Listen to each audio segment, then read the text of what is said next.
Arkansas River Valley, Colorado, October 1881. The air had already turned sharp, a blade honed on the distant snow-dusted peaks of the Sawatch Range. Cottonwoods along the river had surrendered their gold, leaving a stark architecture of gray branches against a piercing blue sky.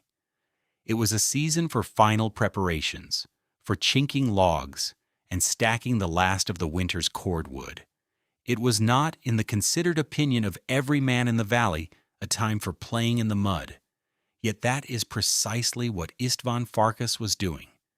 Day after day, he worked at the base of his small, tidy log cabin, a structure identical to a dozen others in the settlement. He wasn't chinking, he wasn't stacking wood, he was digging.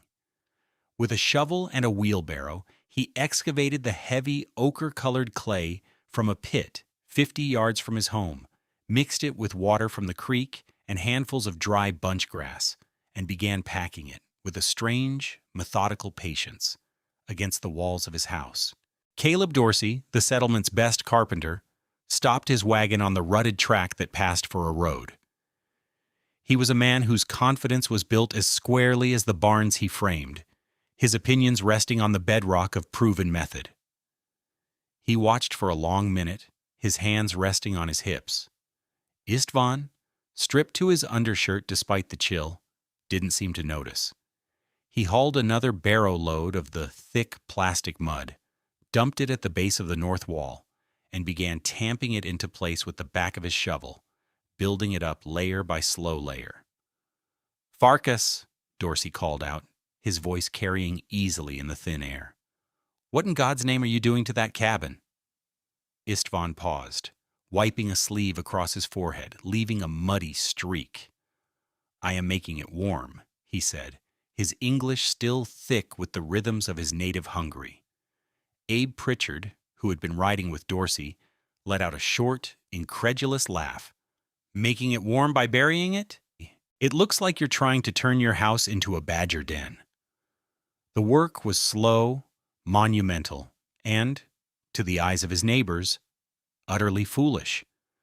By the end of the second week, the mud pile had grown into a formidable slope, reaching halfway up the log walls. It wasn't a wall, it was a rampart, a crude, sloped buttress of packed earth that transformed the sharp-cornered cabin into something organic and strange, a dwelling that seemed to be growing out of the ground rather than resting upon it. The men called it Farkas's Folly. Some, more cruelly, called it the Mud Hill. They said the Hungarian was mad, that the loneliness of the high plains had finally cracked him. What did this Hungarian earth oven builder, a man who had spent his life not with timber frames, but with fire brick and vaulted clay domes, understand about the relentless physics of heat that the seasoned carpenters and homesteaders of the valley, for all their practical experience, had tragically missed? The answer to that question would not be found in argument or debate. It would be written across the landscape in ice and frost during the deadliest winter the valley had seen in a generation. It would be a lesson delivered not in words, but in the silent, irrefutable language of survival. If you stick with me for the next few minutes, I promise you will learn a fundamental principle of thermal science that is as relevant to modern home building as it was to a lone homesteader in 1881. We're going to unpack the science of thermal mass, a concept our ancestors understood instinctively, but which we have often forgotten. Before we go on, take a moment to subscribe to this channel and hit the like button. And let me know in the comments, what's the most unconventional building method you've ever seen that actually worked? István Farkas was not a carpenter. He had never felled a tree with the intention of building a house from it. He was not a frontiersman, skilled in the arts of the broaddocks and the adze. Back in the great Hungarian plain, in a village outside Debrecen, he had been a kemence epito, a builder of ovens. His hands were not accustomed to the grain of wood, but to the texture of clay, the heft of a fire brick, the precise curve of a vaulted ceiling designed to radiate a perfectly even heat for baking bread. He understood fire not as a brute force for warmth, but as a manageable energy, a current to be stored and directed. His tools were the trowel and the tamper, his medium the earth itself. He and his wife, Ilona, had come to America with their two young children, Mate and Zofia, seeking land and a life they could build with their own hands. They had arrived in the Arkansas River Valley the previous autumn, buying a small plot with a newly built standard-issue log cabin. It was a solid little house built by Caleb Dorsey himself, with tight-fitting saddle notches and a well-laid stone foundation. By the standards of the frontier, it was a good home. But their first winter had been a lesson in a different kind of physics than István was used to. It was a lesson in cold. The misery was not acute, but a chronic, grinding thief of comfort and energy. Ilona would find a thin film of ice on the water bucket in the morning, just 10 feet from the stove. The stew she cooked, rich and hot in its pot, would cool to lukewarm minutes after being ladled into bowls on the table. The worst part was the drafts. They weren't obvious gales blowing through the chinking. They were subtle, insidious rivers of cold air that flowed along the floor, chilling their feet and ankles no matter how close they huddled to the fire. They slept in their coats, the children often waking with coughs. István burned through his woodpile at a terrifying rate, the cast-iron stove glowing red-hot, consuming fuel with a ravenous appetite, yet the heat seemed to vanish into the walls and out through the roof, a fleeting presence that never truly settled. He felt like he was trying to fill a leaky bucket. He watched the cabin, studied it the way he would study a faulty oven. He saw the problem was not the logs themselves, but the nature of the structure. It was a thin shell, a mere membrane between his family and the vast, cold emptiness of the high plains. The problem wasn't just keeping the cold out, it was about holding the heat in. The failure of the conventional log cabin in the face of a Colorado winter was a matter of simple, brutal physics. Caleb Dorsey and the other builders in the valley were masters of joinery, but they were fighting a war they didn't fully understand. They focused on stopping air infiltration, meticulously packing moss, mud, and grass into the gaps between the logs. And while this was crucial, it addressed only one part of the heat loss equation. The primary enemy was the near-total lack of thermal mass.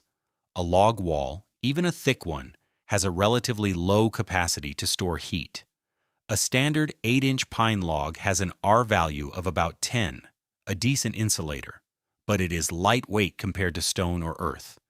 When the stove was running hot, it blasted the interior with radiant and convective heat. The air inside the cabin would warm up quickly, but the moment the fire died down, that warm air would begin transferring its energy to the cold logs, which would then conduct it to the frozen outside world. The cabin's interior was a small bubble of warmth with nothing to anchor it. The heat had no thermal momentum. It was like a shout in an empty room, loud for a moment, then gone. For families like the Pritchards, who lived a half-mile downriver, this meant a constant, exhausting battle. Abe Pritchard spent most of his waking hours feeding his stove. His woodpile, which had looked immense in September, was shrinking at a terrifying pace. His wife Mary stuffed rags into every conceivable crack around the window frames and the door. Their children lived in a small circle of warmth, within a larger room of cold, their world defined by the 10-foot radius around the stove. The second failure was radiative heat loss. At night, under a clear sky, any object will radiate its heat out into the blackness of space. The thin roof and walls of the cabins, even if they blocked the wind, were constantly bleeding their warmth away to the night sky. The final and most visible failure was sublimation and frost. Any moisture inside the cabin, from breathing, from cooking, would migrate toward the cold log walls. When it touched the logs, whose temperature was close to the outside air, it would instantly freeze. coating the interior with a delicate, beautiful, and deadly layer of rime frost. It was a sign that the walls themselves were not part of the heated space. They were part of the outside. The house was not a home. It was a poorly sealed container, and the cold was winning. István knew he couldn't change the logs, but he could change the equation. He could add mass, an immense amount of it. His work on the berm began in earnest. He ignored the sideways glances and the quiet laughter from his neighbors. He was a man with a purpose, and their skepticism was irrelevant noise. He dug the clay, feeling its familiar weight and texture. This was his medium. He mixed it with the dry grass, not just for binding, but because he knew the hollow stalks would trap microscopic pockets of air, adding a small amount of insulative value. He applied the mixture not as a plaster, but as a building material. He packed it in courses about a foot high, letting each layer dry just enough to support the next.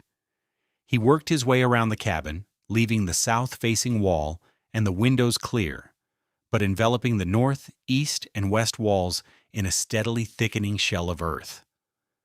The base of the berm was nearly 6 feet thick, tapering to about 3 feet thick as it neared the eaves of the roof. Caleb Dorsey rode over one afternoon, dismounting from his horse with the air of a man performing a difficult but necessary duty. He was not a malicious man. His concern was genuine, rooted in his professional pride and his understanding of wood. "Farkas, we need to talk," he said, his tone serious. He gestured at the massive earthen structure. "I know you think this is helping, but I'm telling you as a carpenter, you are destroying your house." István stopped his tamping and looked at Dorsey, his expression calm, patient. Dorsey pressed on, laying out his case like a closing argument. "You're burying green pine logs in wet mud. They can't breathe. Come spring, when the thaw comes, that earth will be saturated. The logs will draw that moisture, they'll sweat, and they'll be rotten punk by May. I build things to stand for 30 years. I won't have a hand in digging a grave for a house. And that's what this is. A mud coffin." István nodded slowly, considering the carpenter's words. He walked to the wall and laid his palm against the packed earth. It was cool and firm. "In my country," he said quietly, "we say the clay pulls the fever from a child. It also pulls the water from the wood. It will keep it dry." He turned back to his work. "The clay breathes." Dorsey just shook his head, a mixture of frustration and pity on his face. He'd tried. He'd given his professional warning. He mounted his horse and rode away, leaving István alone with his hill. The mockery lasted for the rest of the autumn. The validation would have to wait for winter. To understand what István Farkas was building, you have to understand the principle of thermal mass. It's a concept that is often confused with insulation, but it is fundamentally different. Insulation, like the wool in a man's coat or the air trapped in a bird's feathers, is about resistance. Its job is to slow the transfer of heat. A high R value means high resistance. Thermal mass, on the other hand, is about storage. It is a material's ability to absorb and hold thermal energy, like a battery for heat. A dense material like clay, stone, or water has high thermal mass. A lightweight material like wood or fiberglass has low thermal mass. A conventional log cabin, as we've seen, is a low-mass structure. It holds very little heat within its own walls. The 5,000 cubic feet of air inside the cabin might contain about 6,000 BTUs of heat when warmed to 65 degrees Fahrenheit. Once the stove goes out, that heat is lost to the outside in a matter of hours. István had added approximately 40 tons, 80,000 pounds, of packed earth to the outside of his cabin. Clay has a specific heat capacity of about 0.22 British thermal units per pound per degree Fahrenheit. This meant that for every single degree he raised the temperature of that massive berm, it would store nearly 18,000 BTUs of energy. It was a heat reservoir on a scale his neighbors couldn't comprehend. The system worked in two ways. First, during the day, the low winter sun would strike the south-facing logs of the cabin, warming them. The cabin itself was the collector, but instead of radiating that heat back out into the cold air at night, the cabin was now jacketed in a massive heat sink. The heat from inside, generated by the stove and by the family's own bodies, would slowly conduct through the logs and be absorbed by the inner layers of the clay berm. The heat didn't escape. It was captured. István had effectively extended the heated envelope of his home several feet out into the earth. At night, the process reversed. As the temperature inside the cabin began to drop, the heat stored in the massive clay walls would begin to radiate slowly back into the living space. The berm became a gentle, low-temperature radiator, smoothing out the wild temperature swings that plagued his neighbors. It was releasing the day's heat and the stove's heat when it was needed most. The clay was not just a wall. It was a flywheel, storing thermal energy and releasing it steadily, turning the violent cycle of a roaring stove and a bitter chill into a gentle, stable warmth. István hadn't just built a barrier, he had built a bank. The winter arrived not as a gradual decline, but as an assault. It began in late December with a heavy snow that buried the valley under a 2-foot blanket of white. Then, the sky cleared, and the temperature plummeted. The cold snap, as it would later be called, was a high plains phenomenon, a relentless wave of Arctic air that settled over the territory and refused to move. For 12 consecutive days, the thermometer never rose above zero. At night, it dropped to 20, then 30 below. The wind was a constant razor-edged presence, scouring heat from every surface. For the settlers in their conventional cabins, it was a state of siege. The world shrank to the immediate vicinity of the stove. At the Pritchard house, the frost on the interior walls grew thick and feathery, climbing halfway to the ceiling. They had to break a skin of ice on the water barrel every morning. They burned through a week's worth of wood in 3 days. Abe was now cutting into his emergency reserve, his face tight with worry. Caleb Dorsey's well-built house was better than most, but it was still fighting a losing battle. His wife, Sarah, hung heavy quilts over the door and windows, but the cold still seeped in. The floorboards were so cold they felt damp to the touch. Their youngest son developed a hacking cough that kept them awake at night. Caleb found himself constantly feeding the fire, his mind replaying his conversation with Farkas. The man was a fool, he told himself. His house was probably a block of ice inside that frozen mud. But inside the Farkas home, a different reality was unfolding. The difference was not dramatic. It was a quiet, pervasive sense of normalcy. The stove still needed to be fed, but not with the desperate urgency of his neighbors. A single load of wood would burn down to coals, and the cabin would remain comfortable for hours. There were no drafts snaking along the floor. The air was still and calm. The truest evidence was in the small domestic details. Ilona had a small pot of chives growing on the deep windowsill of the south-facing window, and its green shoots remained healthy and unwilted. In the corner of the kitchen, far from the stove, a bowl of her sourdough starter, covered with a cloth, continued to live, bubbling slowly with life. In any other cabin, it would have been a frozen, dead puck. Here, the ambient temperature near the wall was stable enough to sustain it. The children, Mate and Zsofia, could play on a blanket on the floor without shivering, their world not confined to a small circle by the fire. István Farkas had defeated the cold not by fighting it with more fire, but by hoarding the heat he had. The vindication, when it came, was silent and accidental.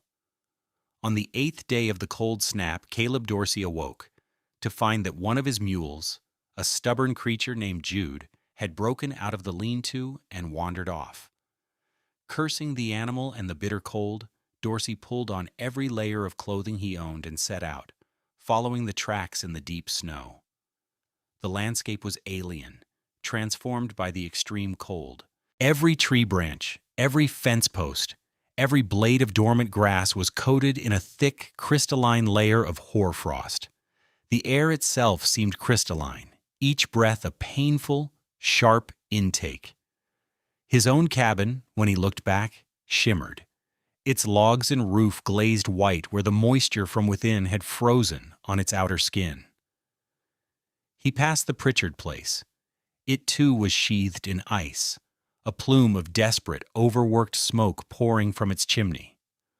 The mule's tracks led him up a small rise. As he crested it, he stopped. Below him, nestled in a drift of snow, was the Farkas place. But it was wrong. In a world that was universally white and glittering, the low, rounded form of the cabin was a patch of dark, matte brown. It was an anomaly, a hole in the frosted landscape. There was no shimmering coat of ice on its earthen walls. A thin, lazy curl of smoke rose from its chimney, a sign of a slow, efficient fire, not a raging inferno. The mud shell was staying dark even as the sun rose, because its surface temperature was above freezing. It wasn't losing enough heat to freeze the moisture in the air. This was the proof. This was the moment the carpenter's certainty shattered against the quiet fact of the dark earth. Dorsey followed the tracks down the slope, his mind struggling to process the visual contradiction. He walked right up to the north wall of the cabin, the one that had taken the brunt of the wind for a week. He expected to see frozen, rock-hard mud. He pulled off his thick mitten, his bare hand stinging in the frigid air. He hesitated for a second, then pressed his palm flat against the earthen berm. He was braced for a shock of biting cold, the kind that steals your breath, the feeling of touching solid ice. But it didn't come. What he felt was so unexpected it took him a moment to understand. It wasn't warm, but it was a profound, deep, resonant lack of cold. The earth felt stable, neutral. It was not part of the frozen world around him. It was part of the house. He could feel, or imagined he could feel, a deep, latent energy held within it. All the heat that his own house was bleeding into the sky was stored right here, in this massive, ugly, brilliant wall of mud. He stood there for a full minute, his hand pressed against the clay, the cold forgotten. He understood. István hadn't just insulated his house, he had given it a heart of stone, a deep reservoir of warmth that held through the longest, coldest night. He finally pulled his hand away and looked at the simple, solid structure. He thought of his own shivering sun, of his dwindling woodpile, of his professional certainty, and he felt a wave of humility so profound it almost brought him to his knees. He turned and walked away, forgetting the mule entirely. Later that day he would return, not with criticism, but with a question. How? He would ask. And István, without a trace of triumph, would begin to explain. Dorsey would later try to describe what he had understood in that moment. You didn't build a wall, he told István. You built a hearth around your house. The conversion of Caleb Dorsey was total. The Valley's most vocal skeptic became the innovation's most powerful advocate. When the cold snap finally broke, the stories of suffering were on everyone's lips. Families had burned through entire winter supplies of wood. Livestock had been lost. The Pritchards had been forced to burn fence posts to stay warm. Amidst these tales of hardship, the story of the Farkas cabin began to spread, now told with a tone of awe instead of ridicule. That spring, Dorsey was the first to ask for István's help. Together, they bermed the carpenter's house, this time with a more refined technique, adding a stone footing and better drainage. By the following autumn, 3 more families had adopted what was no longer called Farkas's Folly, but the Farkas method, or more simply, earth banking. The most effective vector for the idea's spread, however, was not the neighbors, but the freight drivers who hauled supplies along the Arkansas River. They were practical men who measured the world in cords of wood, tons of coal, and the cost of freight. They began to notice a pattern. István Farkas, who lived in the strange mud hill house, bought a fraction of the winter fuel of his neighbors. A driver named Silas Croft, who hauled coal from Canyon City, noted in his ledger that the Farkas household consumed less than 2 cords of wood and a quarter ton of coal the entire winter, while families in similar-sized cabins were burning through 5 or 6 cords. Money talked louder than gossip. Croft, who had a small homestead of his own, was the first driver to copy the method. He told others. The idea, proven in the simple economics of survival, began to spread up and down the freight routes. It was a technology perfectly suited to the landscape. It used local materials, required simple labor, and delivered an undeniable result. By 1885, dozens of homes and outbuildings in the region were earth-bermed, a quiet testament to the Hungarian oven builder, who saw a house not as a wooden box, but as a vessel for heat. It's easy to dismiss this as a quaint historical curiosity, a relic of a bygone era. But the principle István Farkas applied to his log cabin is at the cutting edge of modern sustainable building science. His earthen berm was a crude but effective application of the concepts that now define high-performance homes: passive solar design, super insulation, and most importantly, thermal mass. Modern earth-sheltered homes use the same principle, burying portions of the structure underground to take advantage of the Earth's stable temperature, drastically reducing heating and cooling loads. The concept of the thermal battery István created with his clay wall is now being engineered with sophisticated materials like phase-change drywall and concrete floors designed to absorb the sun's energy. What István did with a shovel and a wheelbarrow, architects now model with complex energy analysis software. Yet the underlying physics remains the same. He demonstrated that a building's performance is not just about its skin, but about its core. He proved that true efficiency comes from working with nature's cycles of heating and cooling, not fighting them with brute force.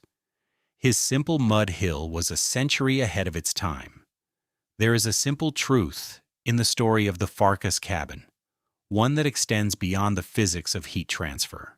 The theme the Valley learned that hard winter was this: what you pack around a house holds what you'd lose. On the frontier, life was a constant exercise in conservation, of food, of seed, of energy, of hope. A conventional cabin was a spendthrift, throwing its precious heat away into the wind each night. It lived hand to mouth, fire to fire. István Farkas built a house that saved. The thick earthen walls he packed around his home became a repository not just for BTUS, but for security. That stored warmth meant a child could sleep through the night without a racking cough. It meant a pot of stew stayed warm on the table. It meant a family's world was larger than the few feet around a glowing stove. By packing the worthless dirt and clay around his home, he managed to hold on to the priceless things within it. It's a powerful metaphor for resilience. Strength is not always in the hardness of the wall, but in its capacity to absorb, to hold, and to give back. The earth he piled up was not a defense against the cold, but an embrace of the warmth, a way of ensuring that what was precious was never truly lost. Thank you for joining us for this story of frontier ingenuity. If you found this exploration of historical engineering and thermal science valuable, please consider liking this video and subscribing to our channel for more stories like this one. We believe the past holds powerful lessons for the present, and your support helps us continue to uncover them. Let us know in the comments, what other historical technologies do you think deserve more attention today? The content of this video is for educational and storytelling purposes. It presents a fictionalized historical narrative inspired by real historical practices and scientific principles. The characters, names, and specific events depicted are products of creative reconstruction. While the building techniques and physics discussed are based on established knowledge, any application of these or similar methods today should be done in accordance with modern building codes, safety standards, and engineering practices. This video does not constitute professional, technical, or legal advice.